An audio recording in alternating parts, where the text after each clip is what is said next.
There's this beautiful idea found in scripture that we like to call the refiner's fire.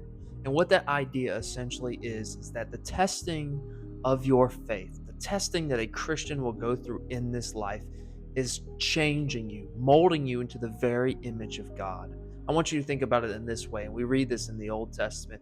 When a blacksmith is trying to purify something, whether it be gold, silver, steel to make a sword, the more something is purified, its infirmities, its spots, the things that its weak points essentially, they go away. The blemishes, the cracks, the ridges, the bumps, they all go away. And the whole idea is you continue to go through the fire until when you look at that very metal, especially gold and silver, when you can see your reflection in it, you know it is purified.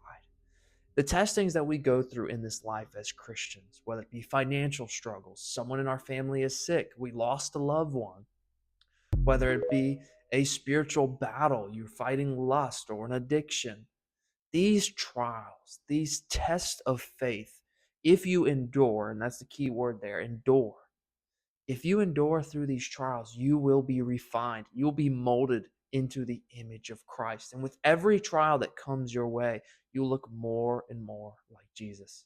James tells us to count every trial as joyful, knowing that the testing of one's faith produces patience, but let patience have its perfect work, that you may be perfect and complete, lacking nothing. But yet, we also read this in First Peter chapter 1 verse or beginning at verse 6. It says, in this you greatly rejoice, just like James said, though now for a little while, if need be, you have been grieved by various trials, that the genuineness of your faith, being much more precious than gold that perishes though it is tested by the fire, may be found to praise, honor, and glory at the revelation of Jesus Christ. Just as James said, Peter is doing a parallel conversation saying, hey, guys, listen up.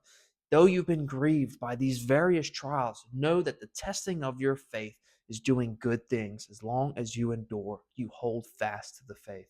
And that is my encouragement to you who is struggling right now. Whether you're struggling with something financially, you lost a friend, there's something going on in your school, whatever the case might be, this trial that has come to your way, count it joyful. And joyful does not mean counting this as complete total happiness. Happiness is a feeling.